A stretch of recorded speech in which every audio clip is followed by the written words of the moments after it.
나는 택하리라 그리스도의 숨결을, 내 삶의 모든 것을 거룩하게 하리니.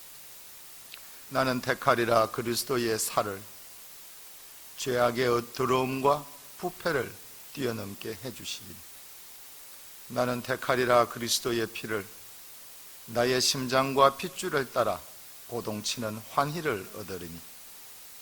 나는 택하리라 그리스도의 옆구리에서 흐르는 생명의 물을, 나의 자아와 세상의 이기심을 씻어주시리니.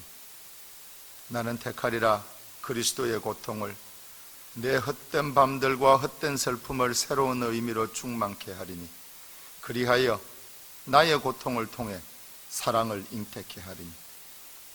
저는 당신, 좋으신 예수님 당신을 택합니다. 저는 당신을 택합니다. 좋으신 주님, 상처의 아픔을 통하여 얻으신 승리 안에 저를 속하게 해주십시오. 당신에게서 멀어진 무리들에게서 저를 찾지 마십시오. 저를 파멸로 이끄는 모든 것에서 보호해 주십시오. 죽음의 침상에서 눈을 감을 때 저를 불러주십시오. 당신 품에 안기도록 불러주십시오. 그리하여 천사들과 성인들 곁에 굳건히 세워주시어 당신이 이루신 모든 것을 찬미하고 당신이 하도록 명하신 모든 것 안에서 기뻐하며 영원히 사랑하게 해주십시오. 그 마지막 순간을 위하여 제 어리석음의 중심으로부터 벗어나 세상 안에서, 제 안에서 그리스도를 택하며 살아가게 하소서. 우리 주 예수 그리스도 이름으로 비나이다. 사실 무엇이 가장 그리스도인을 그리스도인답게 만드는가 하는 것에 대해서 생각들을 합니다. 제가 그리스도인이라는 것은 무엇인가? 제가 천주교 신자라는 좁은 폭만이 아니라 그 천주교 신자라는 것이 넓게 해석되어졌을 때 그리스도인으로서 살아간다는 것이 진정으로 무엇인가에 대한 생각이나 기도나 이런 것들이 조금씩 제 삶에도 있습니다. 그리스도께 다가갈 때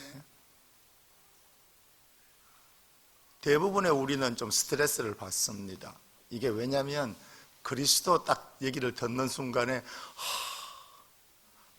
그 체험들보다는 사실은 그리스도가 저를 사랑했다고 그러는데 제일 첫 번째는 하느님이 있는가 없는가죠. 이게 저한테도 지금 눈 돌리실 필요 없습니다. 여기 앉아 계시는 여러분들이, 그리고 어쩌면 저까지도 포함해서 하느님이 실제로 있는가 없는가를 고민하지 않는, 고민을 더 이상 평생에 한 번도 하지 않는 사람은 이들 성인이거나 그건 굉장히 찬스가, 가능성이 낮죠. 아니면 다른 쪽입니다. 그리고 대부분 다 다른 쪽입니다. 그리스도께 다가갔을 때 우리가 겪게 되는 이슈들이 있어요. 도대체 하느님은 계신가 하는 겁니다. 아까 방금 얘기했던 어려운 질문입니다. 하느님이 실제로 있는가? 정말로 어려운 질문입니다.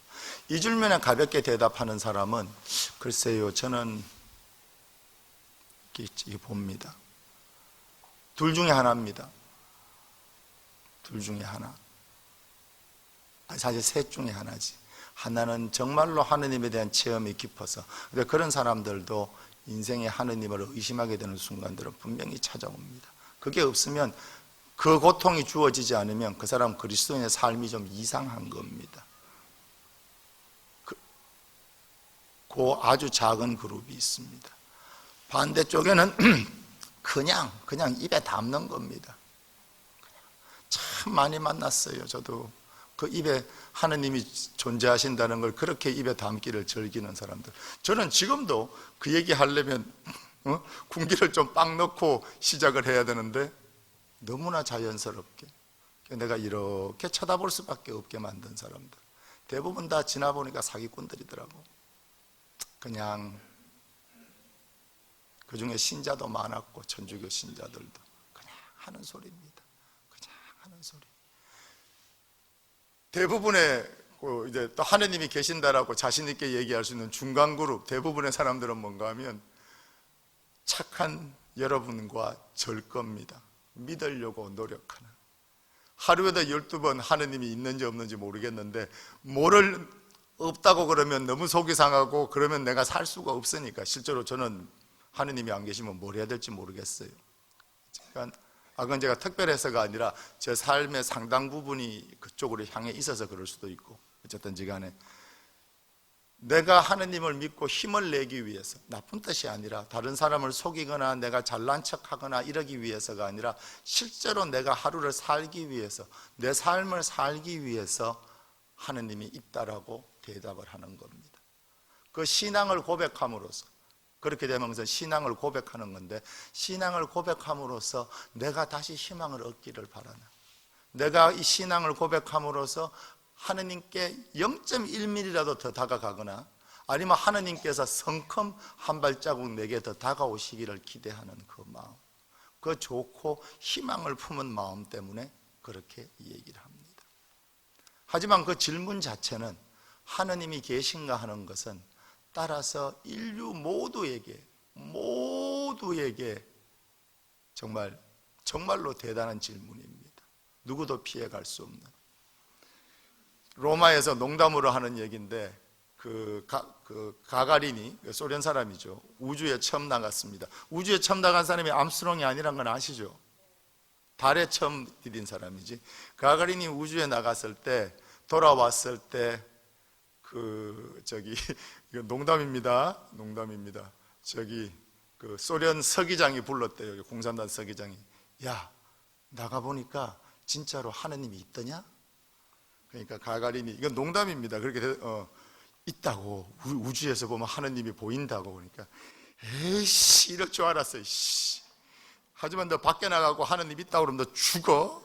보내줬어. 이 사람이 여기저기 이제 저걸 하다가 연설을 하다가 이제 바티칸에 이탈리아에 초대를 받았는데 교황님이 이렇게 불렀어요. 식사를 이렇게 한 다음에 이렇게 살짝 불러내서 둘이 불러내가지고 야, 저기 하느님이 정말 있더냐? 우주에서 보니까 없던데요. 교황님이 에이씨 이럴 줄 알았어요. 누구에게나 이 질문은 그리고 정직하게 자기 인생을 쳐다보고 내 삶을 속이지 않으려고 마음먹은 사람들 실제로 진실된 희망을 찾는 사람들에게 이 질문은 항상 어렵습니다. 하느님이 실제로 계시는가? 실제로 계시는가? 자, 이 하느님이 실제로 계시는가 하는 질문은 사실은 이것보다 더 깊은 질문을 향해 있는 겁니다. 그 질문은 하느님이 계시는가? 여기서 하느님이라는 건 이게 신이라는 의미의 하느님인데 신이 있는가 없는가 하는 것보다 훨씬 더 본질적인 질문은 우리가 믿는 하느님, 날 사랑하시고 날 그 사랑으로 창조해 주셨고 그리고 내가 아플까봐 내가 다칠까봐 내가 어둠 속에서 못 일어날까봐 당신 생명까지 바쳐서 날 살리셨고 그리고 지금 이 순간도 이 정말로 간혹 가다가 평지풍파가 나는 내 인생에서 이 혼돈의 세상에서 길을 열어주시고 날 보호해 주시려고 내가 행복하고 자유롭게 살 수 있도록 최선을 다하시는 하느님이 계신가 하는 질문입니다. 그리고 그 질문은 여러분과 제가 어쩌면 평생의 화두처럼 들고 살아야 할 그 무엇인지도 모릅니다. 결국 신이 존재하는가 하는 질문은 어떤 의미에서는 토론이 가능합니다. 방금 얘기했던 그리스도적인 하느님, 야훼적인 하느님, 성령적인 하느님이 계신가 하는 질문은 전적으로 주관적이고 개인적인 대답을 요구합니다. 신이 있는가는 객관적일 수 있고 토론을 통해서 도착할 수 있는 어떤 이성적인 무엇일 수 있습니다. 대신에 방금 우리가 얘기했던 진정한 사랑으로서의 하나님, 인간을 믿어주시고 나도 날 못 믿겠는데 날 믿어주시고 나 같은 걸 믿어주시고 나 같은 걸 버리지 않으시고 내게서 당신 아드님과 똑같은 그 아름다움과 그 영화로움이라고 그럴까요? 그 귀한 모습을 찾아내시는 그 하느님이 계시는가 하는 것은 내가 이성과 토론만으로 대답할 수 없는 내 인생 전체가 걸려서 내 인생 전체, 나라는 사람의 성격과 내가 믿고 살아온 모든 가치관과 내가 앞으로 있을 내 인생 전부를 걸고 과거의 내 인생 경험과 미래에 있을 모두를 걸고 대답할 수밖에 없는 지극히 개인적인 질문입니다. 따라서 그 대답도 예스라고 그래도 노라고 그래도 누구도 서로를 비난할 수 없는 자기 자신의 가장 정직하고 깊은 대답, 자기 인생을 걸고 대답할 수밖에 없는 그 질문들입니다.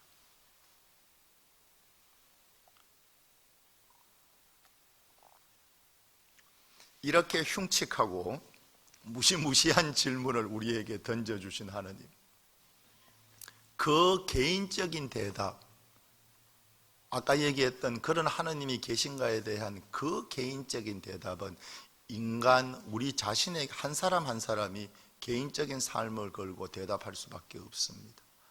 따라서 우리에게는 이 상황에서는 정말로 그런 하나님이 계신가, 우리가 믿는 진정한 생명이요 사랑이신 분이 계신가 하는 그 질문 앞에서 우리가 할 수 있는 가장 좋은 것은 실제로 하느님이 어떠신 분인지를 체험하는 겁니다. 그리스도교는 교리 종교가 아닙니다. 체험 종교입니다. 내가 이런 얘기하면 조직 신학자들 중에 싫어하는 사람들이 있어요. 그런데 그분들 중에서도, 조직 신학자들 중에서도 제대로 공부를 하시고 식견이 넓으신 분들은 제가 지금 하는 일반적인 영성신학자들의 얘기에 동의하지 않을 수 없을 겁니다. 교리가 있었던 것이 아니고 예수님에 대한 체험이 있었던 거죠. 교회 처음 시작에 교리가 딱딱딱딱 놓여 있었던 것이 아니라 바로 예수 그리스도를 만난 사람들, 하느님 아버지를 체험했고 성령께서 오순절에 내려오시는 그 체험을 한 그 사람들의 체험이 교회를 만든 겁니다. 그 하느님을 만난 체험의 바탕을 두고 교리가 생긴 것이고, 그리고 많은 그런 체험에 대한 토론들 후에 우리의 신학과 지금 믿고 있는 교리가 생긴 겁니다. 교리는 하늘에서 뚝 떨어진 것이 아니라 인간에게서 태어난 것입니다. 이렇게 얘기하면 누가 확 이렇게 쳐다보는 사람이 있어요. 그 사람들 귀에는 내 얘기가 인간들끼리 욱샤욱샤해서 만들어냈다는 얘기로 들리는 거죠. 그러니 왜 그런가? 교리란 게 하늘에서 뚝 떨어진 무엇이라고 생각하고 있기 때문에 인간들이 만든 거라고 얘기하면 못 견디는 거예요. 성서는, 교리는 하느님과 인간의 공통작품입니다. 이게 하느님으로부터 온 거란 걸 증명하고 싶어가지고 인간적인 요소를 빼면 뺄수록 점점 이상해집니다. 왜? 하느님이 인간을 통해서 얘기하셨고, 성서는 하느님과 싸우고 하느님과 붙고 하느님과 화해하고 하느님한테 목숨을 바친 그 많은 사람들의 얘기로 가득 차 있는데, 거기서 인간적인 그 사람들이 겪었던 걸 다 빼버리고 하늘에서 뚝 떨어진 것처럼 교리랑 성경을 설명하니까 이게 무슨 소리야? 하는 얘기가 나온 겁니다. 천주교 신앙교육의 제일 문제점이 그겁니다. 교리는 인간들 사이에서 나온 겁니다. 그럼 인간들 우리끼리 모여서 쓴 거예요? 이게 그 무신론자들이 얘기하는 대로 사기입니까? 아니요. 인간들을 통해서 왔기 때문에 사기가 아니라 인간들을 통해서 왔기 때문에 하느님의 말씀인 거예요. 분명히 얘기합니다. 제가 성당에서는 딴 데서는 이렇게 종종 얘기합니다만 본당에서는 괜히 시끄럽게 하기 싫어서 얘기 안 했는데 얘기합니다. 인간을 통해서 왔기 때문에 진짜로 하느님이신 겁니다. 인간을 빼놓고 일부 개신교 학자들이 얘기하는 것처럼 성서가 이렇게 뻥간 상태에서 이러고 쓰여진 거라면 난 그거 안 믿습니다. 왜? 거기에 내가 그 삶을 살아낼 수 있다는 근거가 어디 있어요? 그렇게 해서 쓰여진 게 성서라면 성서는 하느님의 말씀으로서 가치가 반의 반도 안 될 겁니다. 왜? 인간이 그것을 살아냈다는, 따라서 우리가 그걸 살 수 있다는 희망이 완전히 빠진 상태에서 하느님이 일방적으로 독백하신 거예요. 그건 제가 믿는 하느님이 아닙니다. 만약 그런 식으로 믿고 싶으면 그리스도도 받아들이면 안 돼요. 왜? 그러면 그 사람들 이론에 따르면 하느님이 뭐하러 인간이 돼? 뻥간 상태에서 이러고 불러주는 대로 썰은 걸 성스러운 교리라고 생각하고 살아갈 수 있다면, 그렇다면 뭐하러 하느님이 인간이 돼서 이 고생을 하십니까? 그 어마어마한 그 힘으로 새끼손가락, 엄지손가락, 저것도 아니야, 새끼손가락 0.01mm만 움직여도 온 세상이 다 뒤집어지고 새로운 세상이 시작이 될 텐데 뭐하러 우리를 회개시키겠다고? 그리스도교가 정말로 대단한 것은 하느님의 말씀이 육화하셨다는 얘기는, 하느님의 말씀이 인간이 되셨다는 얘기는 그 훨씬 더 전부터 하느님의 말씀은 성령께서는 인간을 통해서 일하셨다는 겁니다. 그리고 그리스도 이후에 우리가 가지고 있는 성서와 교리들은 그것이 참 하느님의 말씀인 이유는 뻥가서 이렇게 쓰여지지 않았기 때문에, 한 인간이 하느님을 믿지 못하고 너무나도 고생을 하고 하느님을 저주하고 떠나고 그러고 나서 그분의 사랑에 감동해서 돌아온 스토리들이 모여져 있기 때문에, 이게 단순히 듣기 좋으라고 만들어낸 소설책이 아니라 수천 년의 역사를 두고 유대 민족이 하느님을 만났던 그 공동체의 기록들이 들어있기 때문에, 그것이 실제로 살아냈던 한 사람이 아닙니다. 한 사람이 아니지만 그 성서에 나와 있는 그 인물이 아니라 할지라도 그 수백, 수만, 수십만 명의 사람들의 살았던 그 하느님을 만났던 체험이 거기 들어있기 때문에 그게 하느님의 말씀입니다. 그래서 오늘 제 강의를 그 입장에서 들어주십시오. 그리스도께 접근할 때, 지금 이제 똑같은 얘기입니다. 그리스도께 접근할 때 사람들이 하느님으로서만 그분을 이해하려는 노력을 하는 그룹들이 있습니다. 그리스도를 하느님의 눈만으로, 그게 실제로 하느님이 아닌데 자기들이 상상하고 있는 신은, 하느님은 이래야 된다는 그 강박관념으로 쳐다본 그리스도교. 지금은 슬슬 돌아가면서 얘기를 하기로 하죠. 이단입니다. 천주교에서 여러 번 단죄받은 예수 그리스도에게서 인성을 빼버린 그 관점으로 쳐다보는 것, 정말로 잘못된 겁니다. 그 움직임이 하나가 있습니다. 그만큼 이단은 아니다 할지라도 하느님에 대해서 예수 그리스도가 하느님이라는 것을 증명하기 위해서, 내게 증명하기 위해서, 또 교회 다니면 소용없다고 떠들어대는 우리 냉담자, 그 하느님을, 예수 그리스도를 내가 하느님이라고 받아들이기 위해서 그 사람에게서 인간적인 모든 걸 빼버리고 점점 하느님처럼만 이해하려는 그 노력들이 나는 그게 왜 시작됐는지는 압니다. 그리고 사목자들이 왜 그런 식으로 얘기하는지도 충분히 공감하고 있고 사람들에게 희망을 주기 위해서는 건 압니다. 그런데 그 희망은 가짜 희망입니다. 거짓 희망이죠.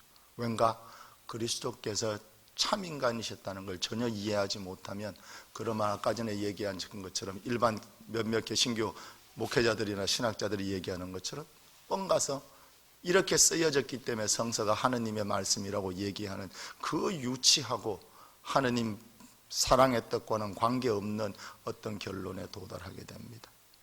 물론 다시 얘기하지만 왜 그렇게 가르치고 왜 그 말을 그렇게 듣고 싶은지, 예수 그리스도에 대해서 인간을 빼고 기적과 힘의 사람만으로 이해하고 싶은 그 유혹에 대해서, 그리고 적어도 그 유혹이 시작된 그 불안함과 개인적인 삶의 불안함과 그리고 자기 신앙에 대한 부족함 때문에 벌어진 일들을 충분히 이해합니다. 다만 그 결과로서 예수 그리스도에게서 인성을 뽑아내고 나면 적어도 제 하느님은 아닙니다. 저는 그런 예수를 믿을 수 있는 자신이 없어요. 전혀. 왠가 하면 저는 절 위에서 진정으로 고통받으시고 날 살리려고 당신 생명까지 바친 진짜 생명, 겉으로 보이는 어떤 이 흉내가 아니라 진정으로 날 위해서 죽어준 구세주가 필요하거든요. 그것만이 제가 제 인생에서 어떤 것을 견뎌내지 못할 만큼 힘들 때 그때 힘내 주신 분이거든요. 그러니까 그 신앙, 다른 그리스도, 아까 얘기했던 그런 그리스도는 저는 같이 살 자신이 없어요. 너무 개인적인 얘기를 길게 한 것 같은데, 자, 다른 반면 한쪽에는 그리스도라는 분에서 하느님을 다 빼버리고 그냥 인간입니다. 그것에 대한 문제점은, 그 이단에 대한 문제점은 제가 얘기를 안 해도 다 아실 테니까. 그러니까 깨달음을 얻은 인간이죠. 우리랑 똑같이 시작해서 했는데 우리 중에서 이제 뭐 불가나 이런 데서 얘기하는 것처럼 깨달음을 얻어서 덕도한 사람입니다.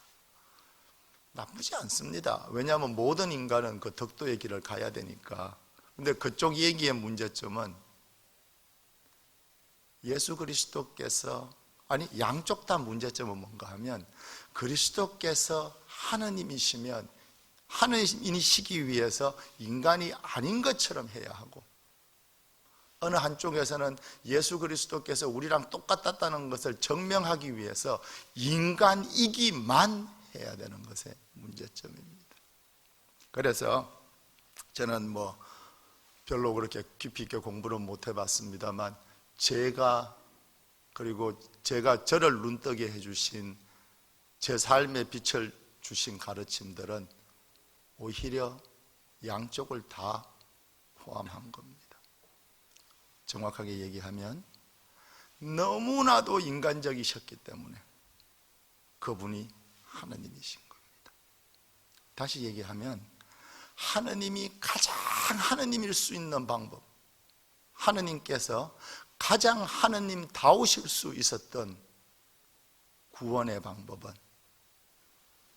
당신을 내려놓고 이 세상에 와서 나랑 똑같은 모습으로, 나랑 똑같은 상황에서 좌절하고 희망을 품고 아파하고 극복해내고 꺾이고 그리고 목숨까지 바쳐서 끝까지 가는 수밖에 없었다라는 겁니다.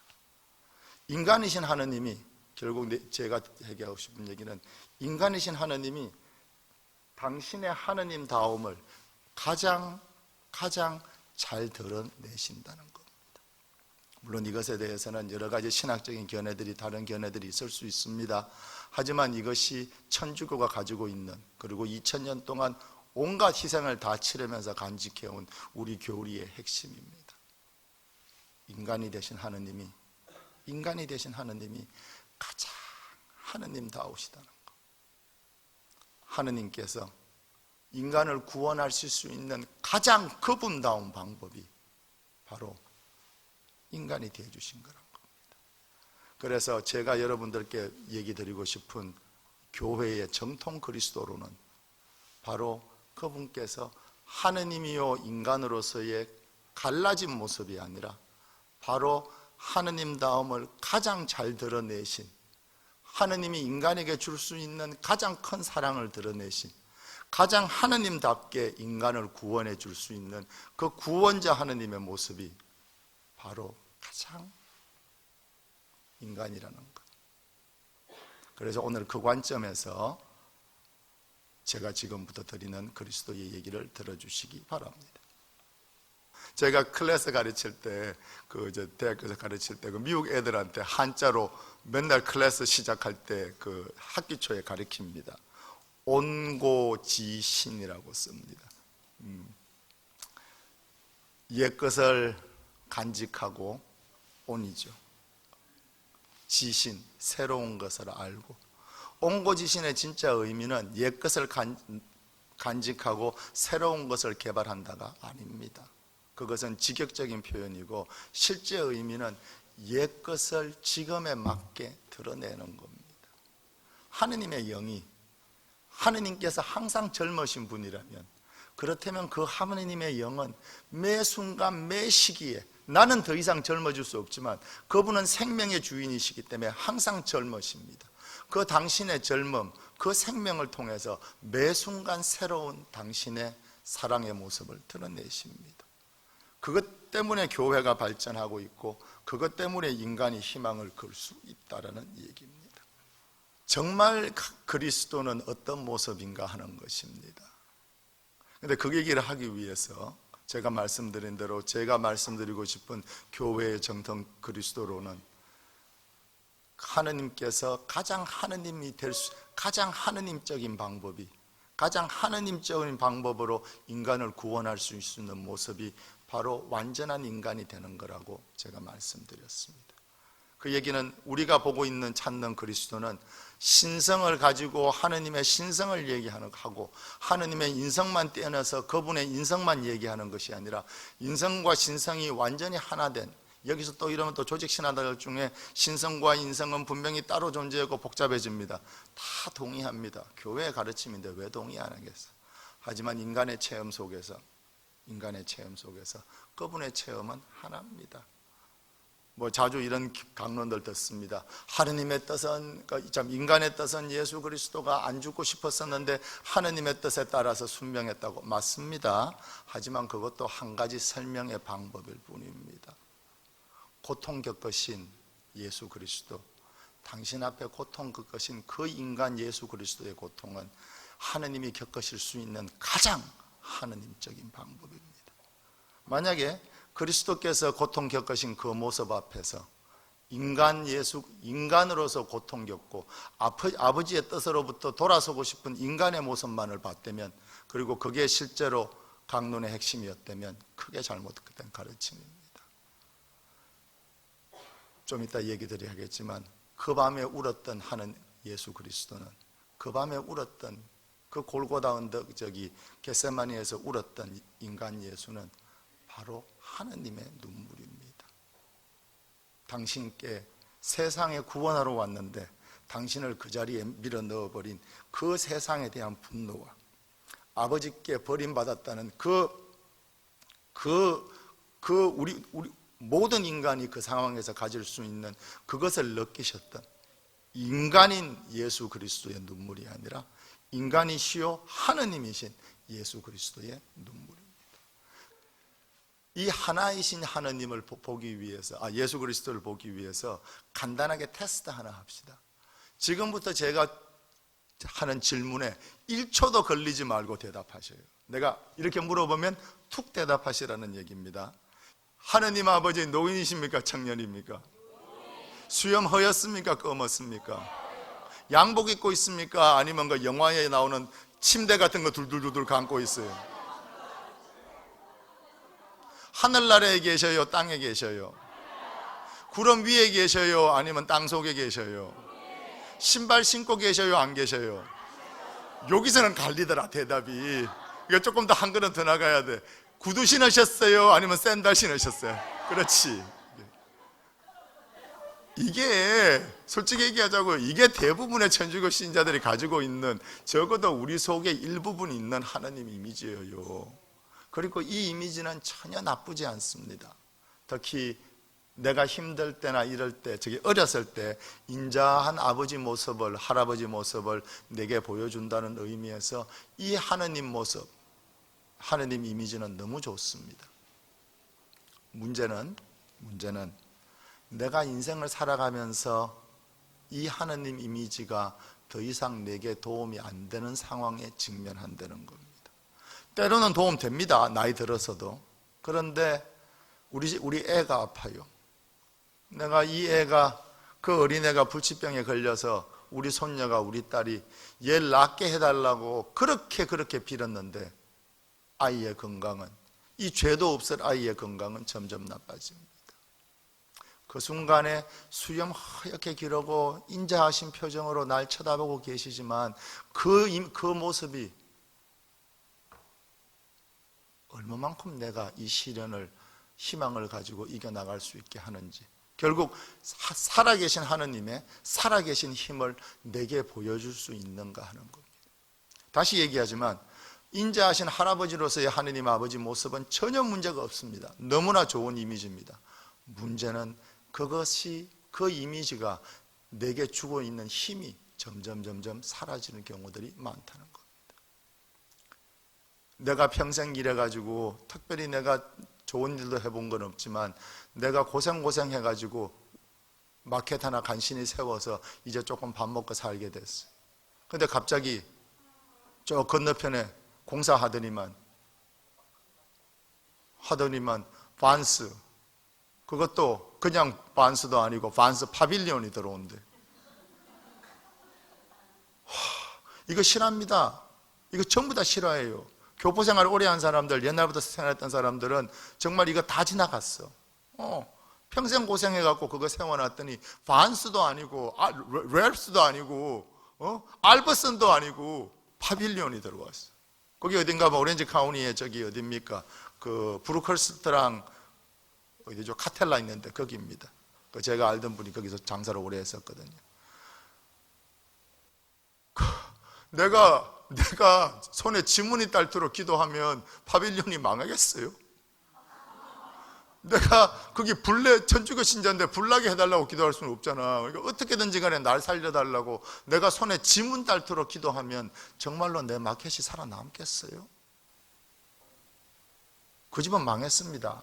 20년 몇 년 동안 고생해서 세운 건데 그 아저씨 낮에 세탁소에서 일하고 나중에 봤는데 밤에 밤청소 다니시더라고. 나이 60대 나이에 다시 그겁니다. 정말로 독실한 신자시고 사목위원도 하고 우리 어렸을 때 신학생일 때 정말로 우리한테 정말 좋은 모범을 보여주신 분인데 하나님이 안 도와주시더라고요. 그래서 그 나이에 지금 투잡 뛰고 있습니다. 와이프는 쓰러졌고.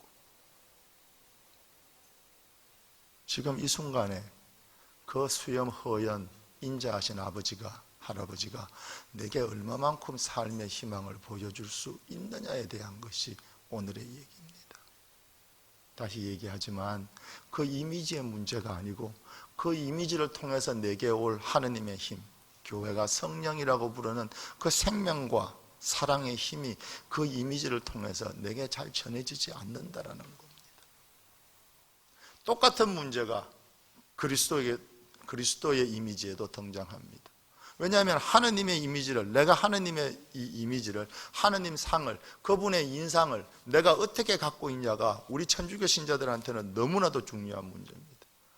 아침에 눈 떠서 저녁에 눈 감을 때까지 내가 하루를 살아갈 수 있게 도와주시는 그 하느님의 이미지가 내게 어떤가 하는 것은 천주교 신자들, 적어도 그리스도의 뜻에 따라 살려고 마음먹은 천주교 신자들한테는 너무나 절절한 문제입니다.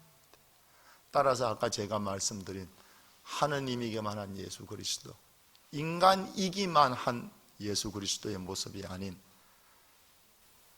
정말로 하느님다우신, 정말로 하느님다우신 인간인 그리스도의 모습이 여러분과 제게 있어야 된다는 얘기입니다. 여기까지가 말씀드린 그 성서에 나와 있는 그 인문 부분들입니다.